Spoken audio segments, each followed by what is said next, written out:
Le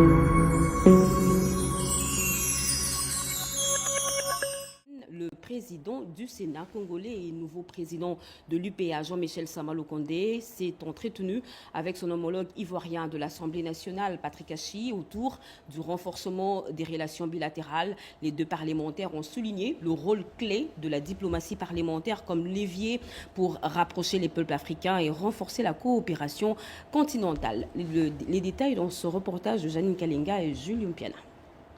Renforcement de la coopération parlementaire entre la République démocratique du Congo et la Côte d'Ivoire en séjour à Abidjan dans le cadre de la célébration du cinquantenaire de l'Union parlementaire africaine. Le président du Sénat congolais et nouveau président du comité exécutif de l'Union parlementaire africaine, Jean-Michel Sama Lukonde Kyenge, a eu des échanges fructueux avec le président de l'Assemblée nationale ivoirienne, Patrick Achi. Les deux homologues ont évoqué l'importance de consolider les liens institutionnels entre Kinshasa et Abidjan. Sama Lukonde a salué l'engagement de l'Assemblée nationale ivoirienne dans la promotion de la démocratie et du dialogue inclusif. Remercier le soutien qui a toujours été apporté par la Côte d'Ivoire, la République démocratique du Congo, sur la question sécuritaire que nous vivons, nous, dans notre pays, dans sa partie Est, et où nous sommes dans des processus de paix entamés à Washington, à Doha et dans le cadre de l'Union africaine. Et demander que ce soutien reste permanent. Bien sûr, nous avons reçu toutes les assurances du président que la Côte d'Ivoire se tiendrait toujours à nos côtés par rapport à cette question. Et aussi, nous avons remercié le rôle que joue la Côte d'Ivoire au niveau de l'Union parlementaire africaine.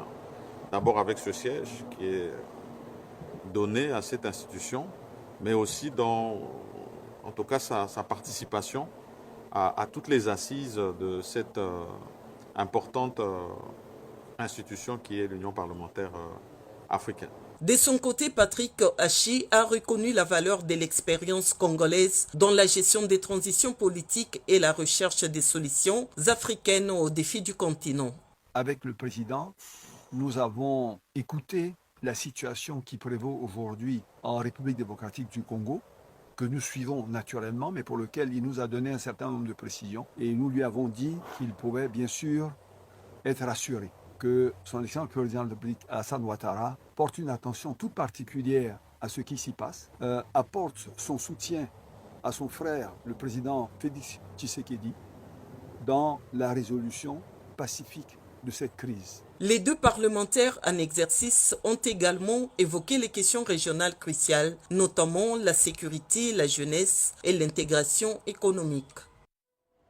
À Washington DC, l'honorable Doug Kulungu a rencontré le président de la Chambre des représentants des États-Unis, Mike Johnson. Le leader américain a salué le leadership du président de la République, Félix-Antoine Tshisekedi Tshilombo, et ses efforts pour la démocratie, la stabilité et le développement, renforçant la visibilité internationale de la République démocratique du Congo. Chimène Dondo. Lors du déjeuner chrétien à Washington, l'honorable Doug Kulungu a rencontré le président de la Chambre de représentants, Mike Jackson. Les deux personnalités ont eu un moment d'échange particulièrement enrichissant, marqué par une atmosphère de respect et de courtoisie. Nous apprécions que le Congo soit bien représenté à ce petit déjeuner de prière. Ravis de vous avoir, amis et alliés proches, et reconnaissant que la paix soit revenue. Nous devons éradiquer la persécution des chrétiens. Nous savons ce qui se passe. Le Congrès ici y est attentif et nous voulons aider. Alors que Dieu vous bénisse. Au cours de cet entretien, le président de la Chambre de représentants a tenu à exprimer de mots très élogieux à l'égard du président de la République démocratique du Congo, Félix-Antoine Tshisekedi Tshilombo. Nous apprécions vraiment tout son leadership et sa présence ici. Nous sommes unis. Il a salué son leadership, son engagement en faveur de la démocratie, ainsi que les efforts déployés pour la stabilité et le développement de la RDC, témoignant ainsi de l'estime et de l'attention portée à son action sur la scène internationale. Signalant que l'honorable Kulungu a eu le temps de passer dans ses dîners de prière depuis 2013 et l'honorable président de l'Assemblée nationale de la RDC, Aimé Bonji, était présent. Développer l'économie, sécuriser les chaînes d'approvisionnement et promouvoir une prospérité partagée, tels sont les objectifs de la première réunion du comité de pilotage conjoint RDC-UEC tenue le 5 février dernier à Washington. Cette session inaugurale organisée de l'accord de partenariat stratégique entre les deux États a réuni le vice-premier ministre, ministre de l'économie nationale Daniel Mokoko Samba et ses homologues américains pour traduire les engagements politiques en actions concrètes. Rodi Panda. En mission officielle à Washington, du 2 au 6 février 2026, le vice-premier ministre, ministre de l'économie nationale, Daniel Mokoko Samba, a multiplié des rencontres stratégiques aux côtés du chef de l'État Félix Antoine Tshisekedi. Objectif affiché, consolider les partenariats stratégiques présentés comme déterminants pour l'avenir économique du pays. Moment clé de cette visite, l'installation officielle du comité de pilotage conjoint entre Kinshasa et Washington. Cette structure créée dans le cadre de l'accord bilatéral récemment conclu sera chargée de suivre et d'orienter la mise en œuvre des projets prioritaires. Avec les responsables américains et les milieux d'affaires, Daniel Mokoko Samba a plaidé pour les investissements responsables capables de créer de la valeur ajoutée locale, de favoriser les transferts de technologies et d'améliorer le climat des affaires en RDC. L'accord prévoit 3 types de projets stratégiques. La RDC a déjà transmis la liste initiale de ces projets stratégiques désignés.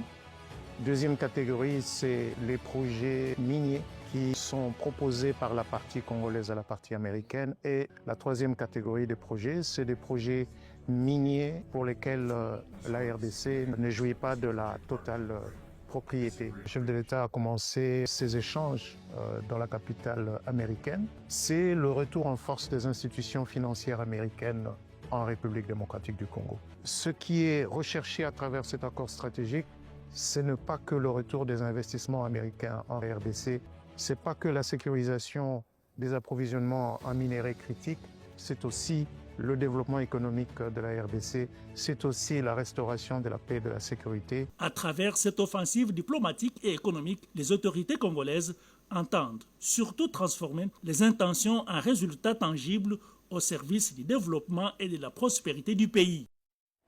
Toujours en Amérique, bien plus au sud, au Brésil, faciliter l'accès aux villages et améliorer les conditions de vie en République démocratique du Congo, c'est l'enjeu de la mission du ministre d'État, ministre du Développement rural, Grégoire Mouchaël Motambe dans ce pays. Il a échangé avec les experts de la société Pavillon sur les solutions pour stabiliser les routes rurales, un investissement crucial pour la population congolaise. Rodé Panda.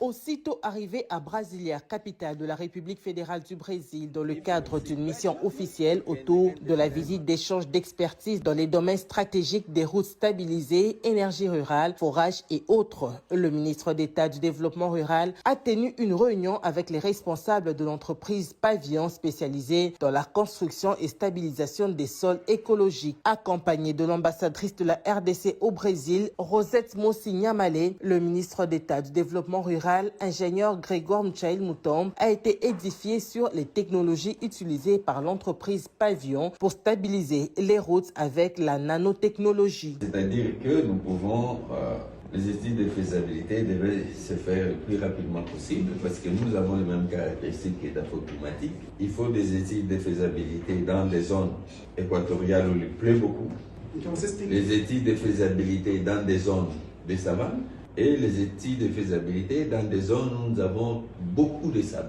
Par exemple, dans les Kasaï, nous avons beaucoup de sable. Alors, donc, ce sont des caractéristiques que nous pouvons dire. La savane, la forêt, et nous allons voir aussi les zones sablonneuses. Parce que nous avons plusieurs types de sols, comme ici, des sableaux argileuses ou bien argilo-sablonneuses. Donc, tout ça, c'est ce que nous avons. Donc, je pense que les études de faisabilité peuvent se faire rapidement. Le ministre d'État Mouchaël a sur place à Brasilia visité quelques routes stabilisées présentées comme maquettes à quelques kilomètres du centre-ville. Nouvelle équipe, nouvelles exigences. Les nouveaux secrétaires généraux au ministère de l'Intérieur ont été reçus hier samedi pour une prise de contact placée sous le signe de la rigueur et de la bonne gouvernance imprimée par le vice-premier ministre, ministre de l'Intérieur, Sécurité et Affaires coutumières, Jacques Méchabani. Boubouanan Mokondi.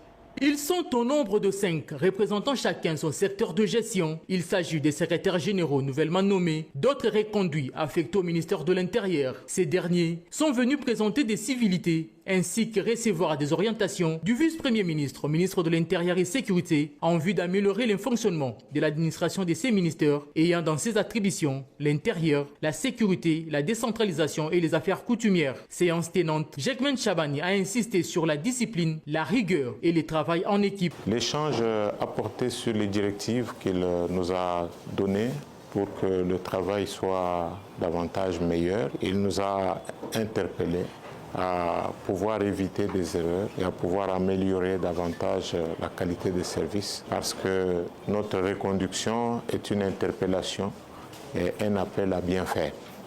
Voilà, c'est sur quoi a soclé les messages de son Excellence Monsieur le Vice-Premier ministre. Pour rappel, c'est depuis le 28 janvier avait signé l'arrêté portant nomination de ces nouveaux secrétaires généraux. Parlons mine avec le forum Indaba Mining qui ouvre ses portes demain en Afrique du Sud. Eh bien, en prélude de ce grand rendez-vous minier, la République démocratique du Congo a pris part à la plénière ministérielle qui a réuni décideurs politiques et les investisseurs internationaux. Notre pays a été représenté tout naturellement par le ministre de Mines, Louis Watum Kabamba. Cédric Enina.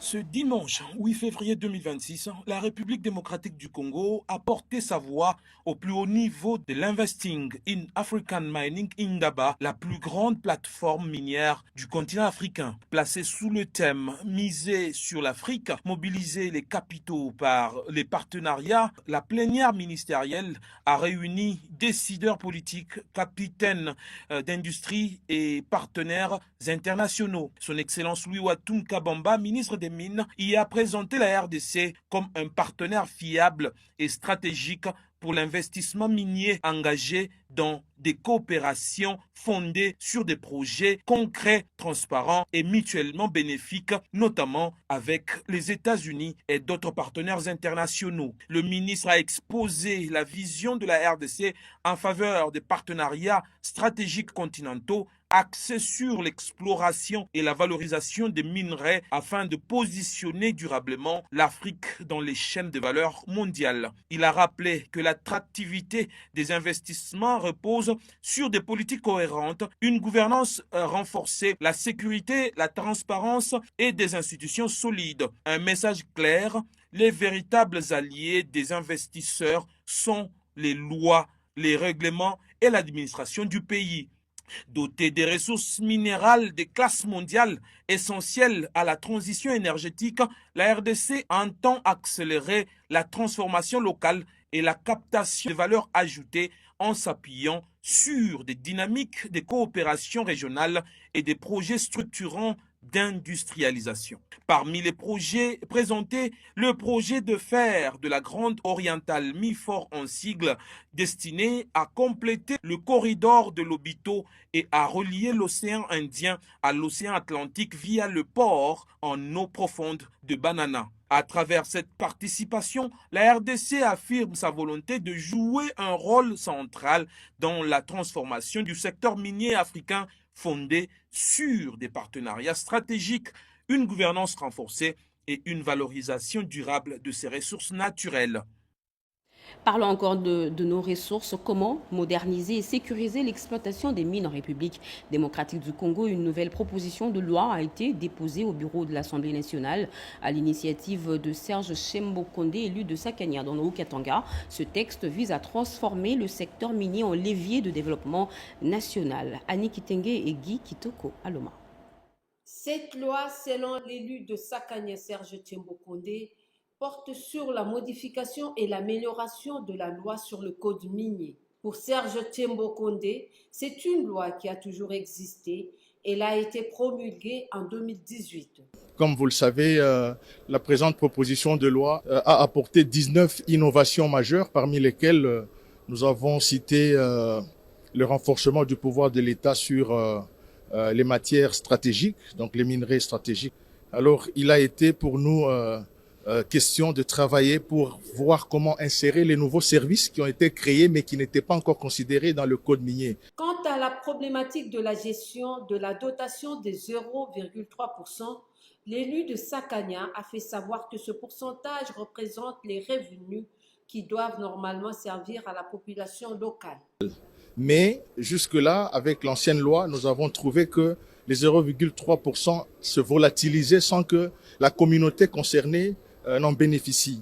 Alors avec la nouvelle loi, nous allons insister à ce que l'Assemblée nationale désormais ait l'œil sur les 0,3% et que nous nous rassurions que les 0,3% vont réellement à la population locale. Il a souligné par ailleurs que si cette loi venait d'être examinée et adoptée par les élus du peuple, avec l'évolution des accords de Washington et Doha, cela sera une véritable aubaine pour les populations directement concernées par le secteur minier.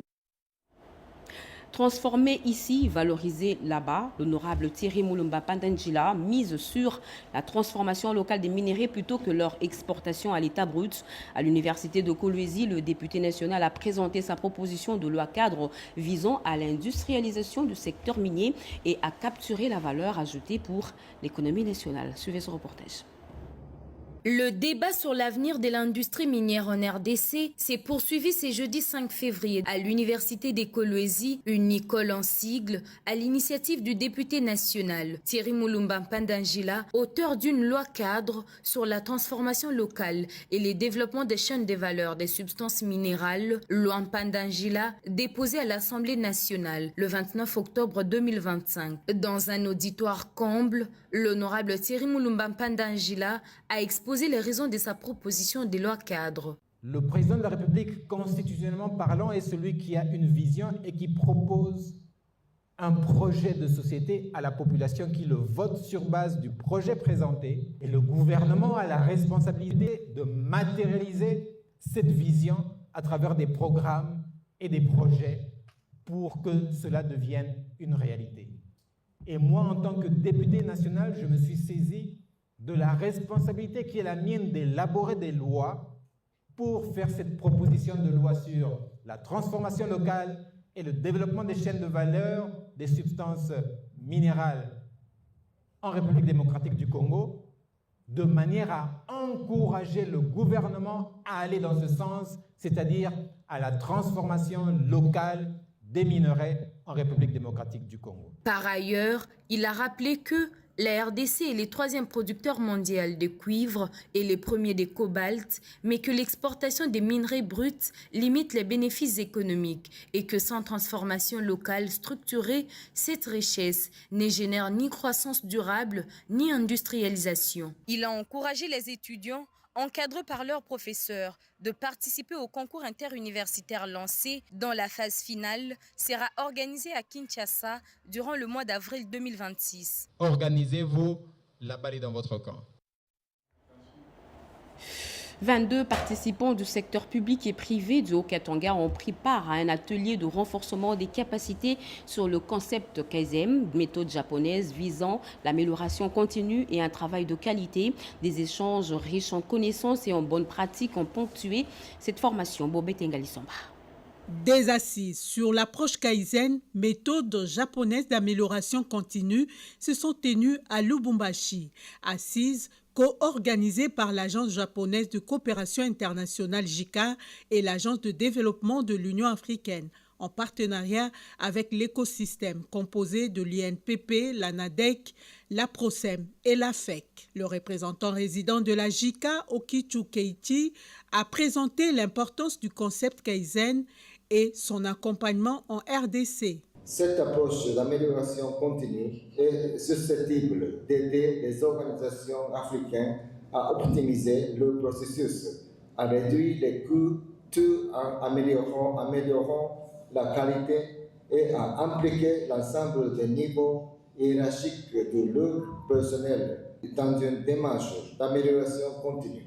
Une initiative saluée par le ministre provincial de la fonction publique du Haut-Katanga, John Muloba Kitonge. Le directeur général d'APROSEM, Pascal Tchelo, a prôné la contextualisation du Kaizen en RDC. Parallèle, un atelier de 5 jours s'est tenu à l'INPP avec 22 participants des secteurs publics et privés. Occasion pour le directeur provincial de l'INPP, Joël Mokomba, d'encourager les participants à une bonne application des acquis de cet atelier qui s'est soldé par la remise des certificats de participation aux récipiendaires. La cérémonie de clôture était marquée par des séances de photos de famille.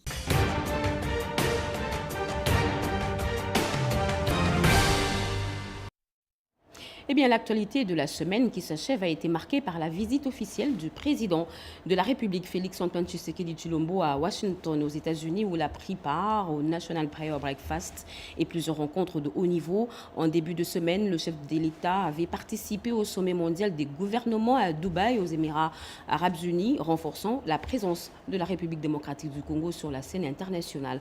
La semaine du président avec Pierre Kebambe-Somoïsa.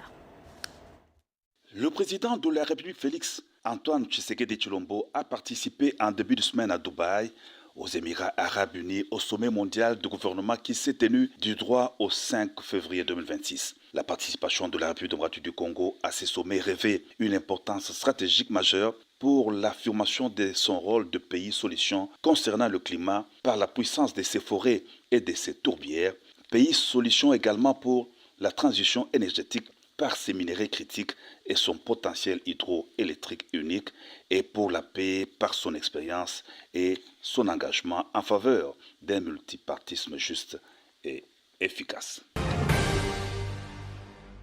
Après les Émirats arabes unis, le président de la République, Félix-Antoine Tshisekedi Tshilombo, a répondu à l'invitation officielle des États-Unis d'Amérique à Washington, où il est arrivé en compagnie de son épouse, la distinguée première dame Denise Nyakeru Tshisekedi, pour participer au National Prayer Breakfast, la rencontre annuelle de prière. Jeudi 5 février 2026, Washington a accueilli ce grand événement qui a réuni le président des États-Unis d'Amérique, les membres du Congrès américain et plus de 3500 leaders internationaux autour des valeurs de prière et d'unité. Le président de la République et la distinguée première dame ont pris part à cette rencontre nationale américaine de prière. Le couple présidentiel a été chaleureusement salué par le président des États-Unis d'Amérique, Donald Trump, qui a vivement loué l'accord de partenariat stratégique entre les États-Unis et la RDC, accord qu'il a signé avec son homologue de la République démocratique du Congo. Selon les organisateurs, l'objectif de National Prayer Breakfast est de promouvoir la prière collective,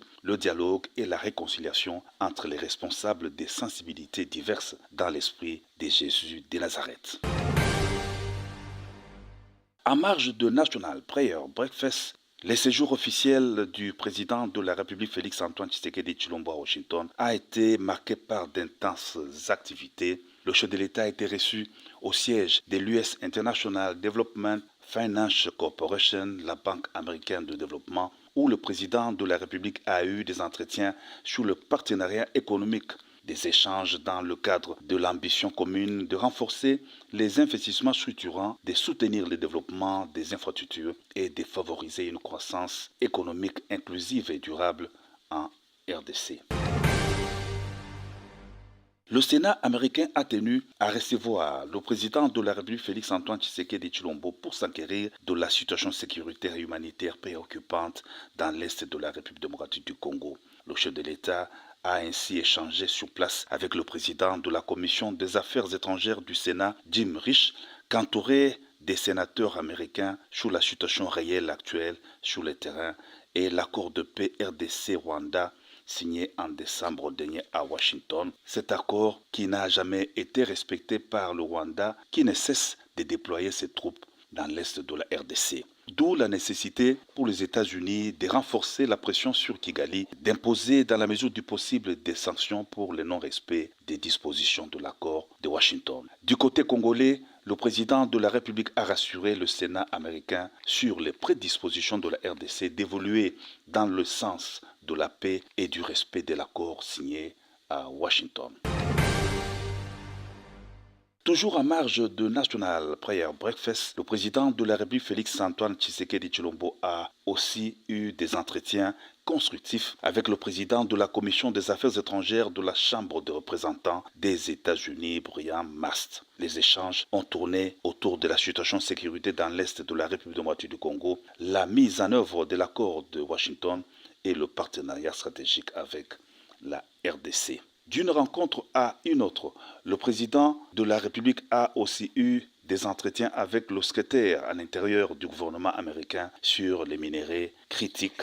Quelques membres du gouvernement, le vice-premier ministre, ministre de l'économie Mukoko Samba et le porte-parole du gouvernement Patrick Muyaya, ministre de la communication et médias, ont accompagné le chef de l'État à cette rencontre. L'un des grands rendez-vous qui ont marqué la visite officielle du président de la République Félix-Antoine Tshisekedi Tshilombo à Washington est aussi la table ronde avec le secteur privé américain sur le partenariat économique et stratégique le jeudi 5 février à la Chambre de commerce des États-Unis d'Amérique. Des hommes d'affaires, potentiels investisseurs américains, sont venus recevoir de la bouche la plus autorisée du pays l'invitation à venir explorer des nouveaux marchés, des opportunités d'investissement en République démocratique du Congo dans un partenariat gagnant-gagnant.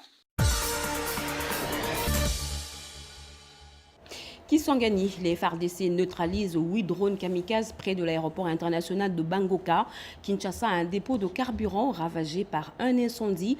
Partout, pluie torrentielle, inondations et érosion paralysent la ville. Toutes ces informations et bien plus qui ont défrayé la chronique cette semaine à suivre en 5 minutes avec Mami Kadima. La presse a été suffisamment alimentée par de faits d'actualité durant la semaine qui s'achève. Parmi ces faits, l'on note les inondations dans la capitale. Kinshasa a été paralysée par une forte pluie qui s'est abattue en fin d'après-midi du mercredi, causant ainsi des inondations sur les grandes artères et accentuant les érosions dans les zones situées sur les collines. Pendant ces temps, les victimes de pluie du 13 au 15 décembre 2022, des Matadi Kibala toujours dans les oubliettes. 4 ans après, ces sinistrés continuent de dormir à la belle étoile. Ils lancent un cri d'alarme et disent attendre les 1000 maisons promises par les autorités. Toujours en semaine, un dépôt de carburant avait été consumé dans un incendie le lundi 2 février à proximité des installations de l'UNATRA. Pas de pertes en vie humaine, mais des dégâts matériels importants. Ces drames relancent les débats sur la gestion des produits inflammables dans la ville de Kinshasa. Sur le plan sécuritaire, les FARDC ont détecté, intercepté et neutralisé près de l'aéroport international de Bangoka à Kisangani 8 drones kamikazes transportant des munitions avec pour objectif de causer des dégâts sur la logistique des FARDC. Selon les porte-paroles du gouvernement provincial, ces attaques traduisent la volonté du Rwanda de saboter des efforts diplomatiques en cours, notamment l'accord de Washington. Sécurité toujours, lancement opération des patrouilles mixtes FARDC police sur toute l'étendue de la capitale. Objectif, renforcer la sécurité des personnes et de leurs biens. Changeons de chapitre. La première ministre Judith Suminwa en tournée dans la province de la Mongala dans le cadre de sa politique de gouvernance de proximité. La chef du gouvernement central a réaffirmé son attachement à une gouvernance des territoires afin de palper les difficultés des populations de ces coins et d'y apporter des solutions idoines. Toujours dans la province de la Mongala, les enseignants, les militaires et policiers ont été informés de leurs nouveaux droits en matière de sécurité sociale des agents publics. Portée par la Caisse nationale de sécurité sociale, cette réforme est essentielle pour garantir un service public de proximité et plus efficace. Par ailleurs, la RDC, la Zambie et l'Angola s'activent sur l'appui de la Banque mondiale pour accélérer des travaux du corridor de Lobito. Ces projets centrés sur les chemins de fer angolais qui s'étend sur 1300 km jusqu'au port atlantique de Lobito est perçu comme une voie stratégique majeure pour les transports et les commerces reliant l'Afrique au marché mondial. L'importance pour la RDC et la Zambie réside sur les transports miniers. En semaine, le monde a également célébré comme chaque 4 février la journée mondiale du cancer. C'était l'occasion de rappeler l'importance de la prévention et de donner un coup de pouce au dépistage régulier des cancers.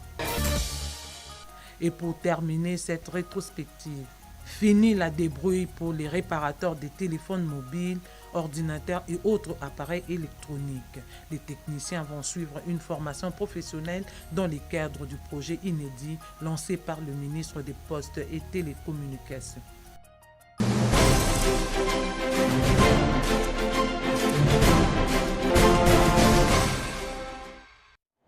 De la vision à l'impact, à l'occasion de la Journée internationale des femmes et des filles des sciences célébrée le 11 février, l'édition 2026 met en lumière l'urgence de combler les écarts de genre en redéfinissant les STEM, coup de projecteur sur ces femmes scientifiques engagées dans le savoir-faire. L'excellence et le parcours inspirent une nouvelle génération des femmes de sciences en devenir.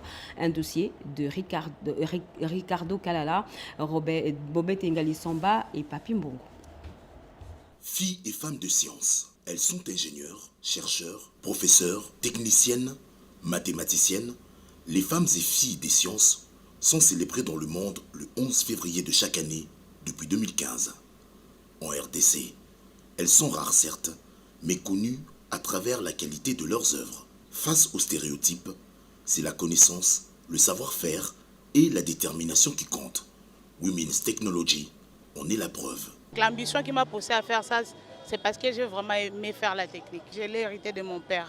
Mon père et Madame Thérèse Kirongo aussi. Dans les sciences, technologies, ingénierie et mathématiques au féminin, certaines sont devenues des modèles pour la nouvelle génération des femmes des sciences. Leur passion et leur réussite sont aujourd'hui une source d'inspiration. Les plus ambitieuses ne ménagent aucun effort pour atteindre leurs objectifs. D'abord, je fais la technique avec une vision, une ambition précise.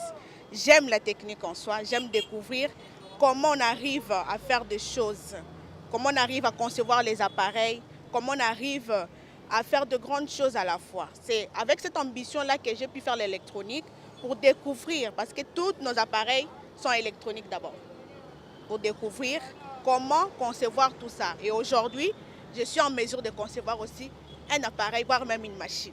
Femmes et filles des sciences conservent toujours leur féminité. Pour motiver les jeunes à embrasser leur filière scientifique, le gouvernement organise depuis 2 ans un concours de maths au féminin.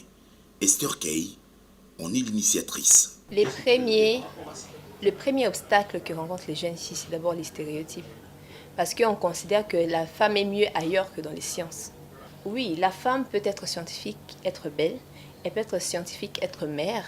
Je connais plusieurs femmes qui sont scientifiques, mères et épouses. Donc cela n'exclut pas l'autre. Mais la société veut faire croire que lorsque nous sommes scientifiques, lorsque la femme est scientifique, elle ne peut pas faire autre chose. C'est là où c'est les plus gros de problèmes. Pourtant, l'intelligence n'a pas de sexe. Donc nous avons ce programme de mathématiques au féminin qui offre de bourses d'études exclusivement en STEM avec le partenaire RTL qui finance les bourses d'études, mais nous avons aussi un programme d'accompagnement. Le célèbre robot roulage installé dans certains carrefours de Kinshasa, la capitale, est une création d'une femme de science. Aujourd'hui, Thérèse Kirongozi est à la conquête des marchés du gouvernement. Vu les embouteillages qu'on a au niveau du boulevard Lumumba, et là nous avons installé au niveau des 14e rue et au niveau de première rue des faits qui peut être dynamique, c'est-à-dire on peut même le déplacer en fait pour aller installer peut-être dans un endroit X qui a encore beaucoup d'embouteillages. Donc ce sont des modèles que nous avons besoin que le gouvernement arrive maintenant à nous encourager à passer sa commande et de nous payer bien. Et c'est ça, de rôle modèle comme ça qui va permettre à d'autres jeunes filles de dire que si je me donne par rapport à la recherche fondamentale, j'arrive à innover, à créer quelque chose par rapport au bien de notre communauté, je serai aussi soutenue. Être femme et fille de science est un vrai challenge dans un monde où le genre peine à se concrétiser. Celles qui ont choisi le STEM comme domaine d'activité continuent à faire parler d'elles. Poursuivons ce journal. À quelques jours du 44e anniversaire de l'UDPS, les femmes du parti sont mises à l'honneur.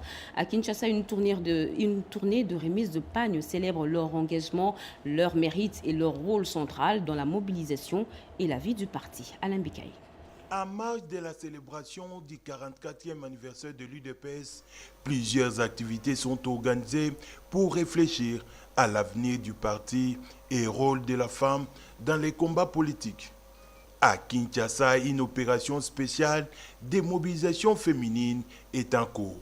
Sur instruction du secrétaire général faisant office du président intérimaire de l'UDPS, une délégation conduite par le secrétaire national de la Ligue des jeunes, Serge Kalala, a parcouru les 4 fédérations de la capitale pour remettre un important lot d'épargne aux structures féminines en présence des responsables fédéraux. Point de départ, la fédération de la Lukunga, où les femmes des différentes cellules ont reçu un don symbolique. Même ambiance à la Funa, où le secrétaire général Augustin Kabouya a salué et encouragé l'engagement politique des femmes militantes. La tournée s'est poursuivie au Moamba avant de se clôturer dans la Tchangou.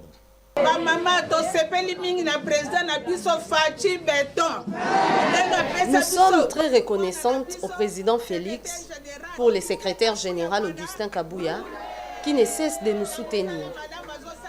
Merci secrétaire général pour avoir reconnu le combat de la femme au sein de notre parti. Partout, ce geste a été chaleureusement accueilli par les bénéficiaires qui voient un signal fort de reconnaissance et de soutien à la participation des femmes au sein du parti présidentiel. Plusieurs sinistrés des pluies de l'année passée et autres personnes vulnérables ainsi que les personnes vivant avec handicap ont bénéficié de la solidarité de la Fondation Étienne Tshisekedi, dirigée par le directeur général Aruna. Des camions remorques remplis de vivres et non-vivres ont constitué le don distribué le samedi 7 février 2026 à ces démunis réunis sur le site Tata Raphaël à Kinshasa, Rodépanda. Plus de bonheur à donner qu'à recevoir. Ces messages de Saintes Écritures trouvent son sens par ces gestes de plein partage, de sourires et d'assistance apportés aux personnes vulnérables, principalement les sinistrés des catastrophes naturelles survenues à Kinshasa depuis l'année dernière. La Fondation Étienne Tshisekedi wa Mulumba n'a pas oublié ces vulnérables, toutes catégories confondues. Une façon d'accomplir l'une de ses missions régaliennes, celle de mener des actions humanitaires en faveur de démunis. Le lot est impressionnant.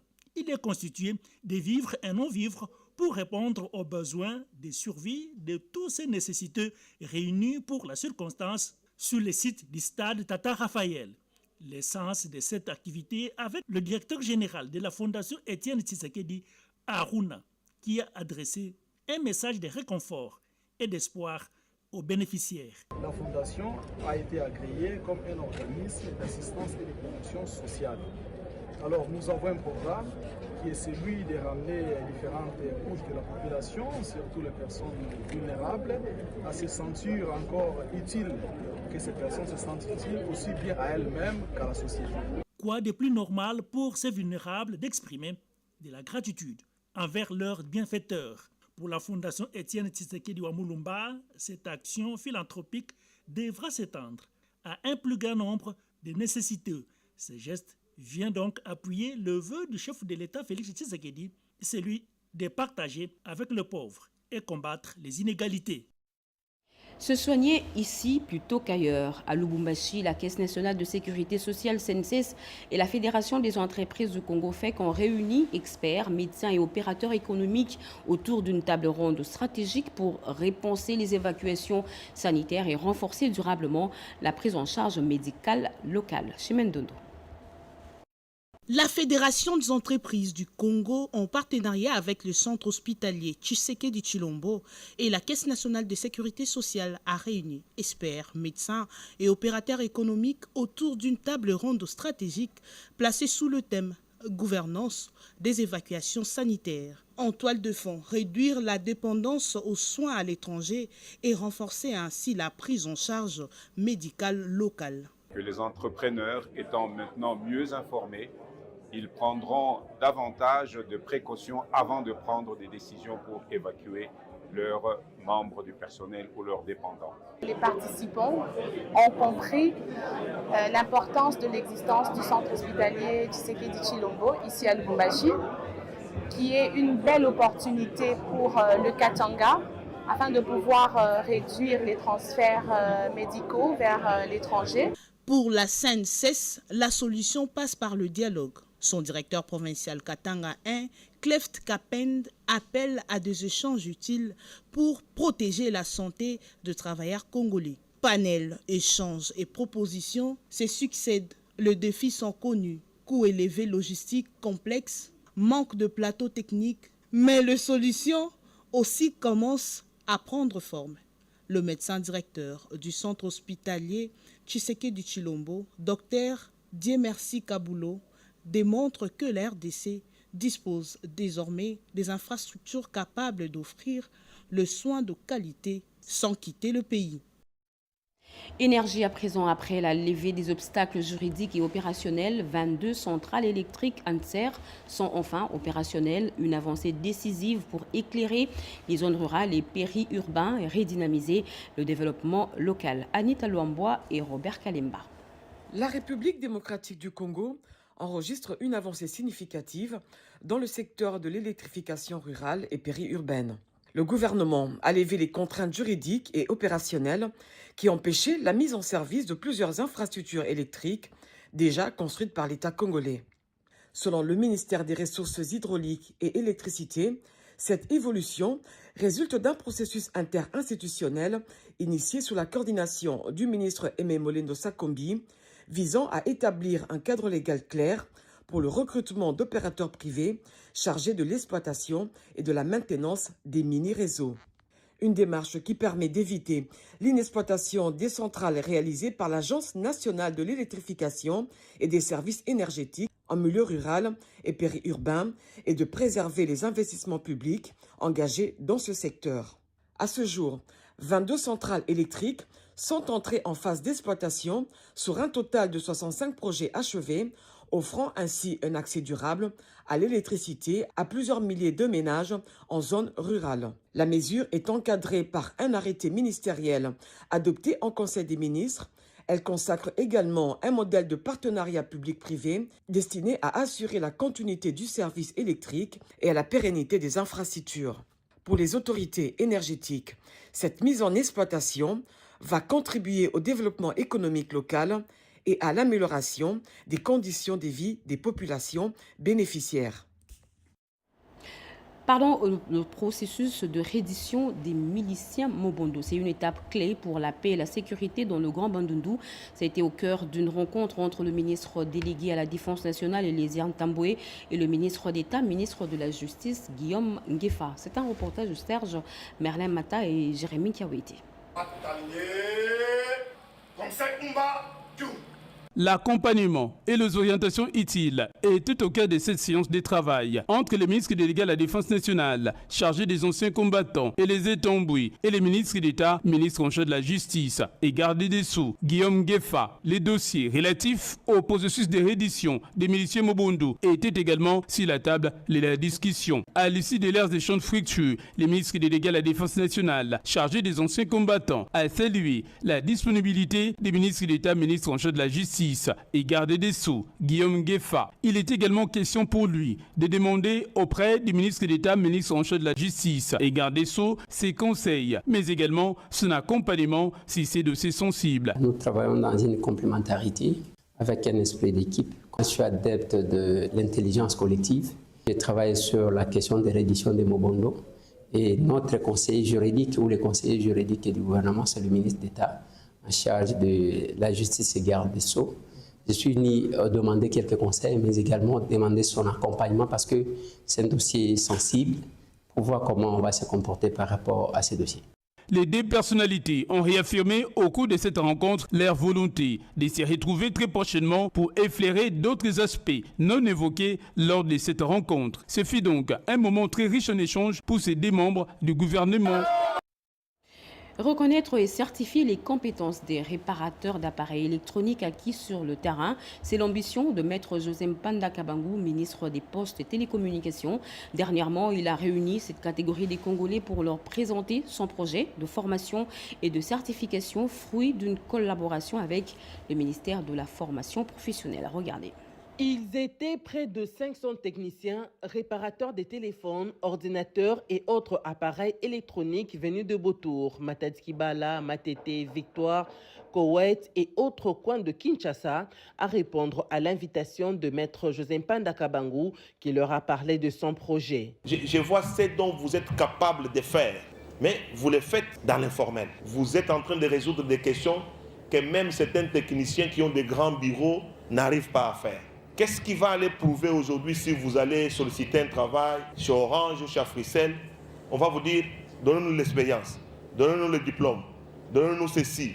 Mais il faut qu'on arrive à vous former avec des partenaires et nous irons ensemble dans un jury avec la formation professionnelle et ceux qui se seront distingués auront des diplômes de formation professionnelle. Avec ces diplômes-là, vous pouvez formellement solliciter le travail. Initiative innovante, très saluée par les futurs bénéficiaires qui ne cachent pas leurs sentiments. J'ai fini l'ISTA en 1983, je suis dans la vie active des télécommunications depuis 1985 jusqu'à aujourd'hui. J'ai connu des ministres et des ministres, c'est la toute première fois que cette action vient de se faire. En tout cas, je n'ai pas peur d'être contredit.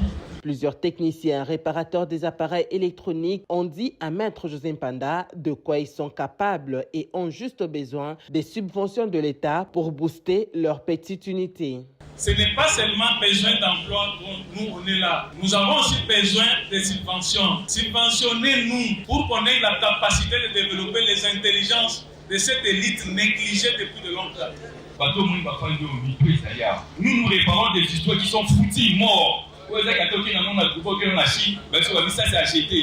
revient ici à Kinshasa. Nous, on les fait ressusciter. Avec le secrétariat, les partenaires du ministère des Postes et Télécommunications ainsi que le comité de l'UTC, le ministre José Mpanda a promis la création d'une task force devant mutualiser les idées des uns et des autres pour formaliser son initiative en vue de la concrétiser et de la pérenniser. Et ce communiqué, avant de boucler complètement ce journal, le secrétariat général au ministère de la Communication et des Médias informe les responsables des stations radio opérant dans la ville-province de Kinshasa qu'il procédera dès ce lundi 9 février 2026 au contrôle de conformité des dossiers. À cet effet, il les invite à se présenter à la commission de contrôle de conformité siégeant au cabinet du ministère de la Communication et des Médias situé au numéro 83 avenue Tabouley, Ex-Tombalbaye, bâtiment Ratelsko, RTNC2. Ce contrôle portera sur les aspects administratifs, financiers, techniques des dossiers des stations radio pour leur mise à jour. À défaut de régularisation dans le délai imparti, le ministère se réserve le droit d'appliquer les sanctions prévues par la loi. Il y a urgence. Fête à Kinshasa, le 8 février 2026, Cléophas Malaba.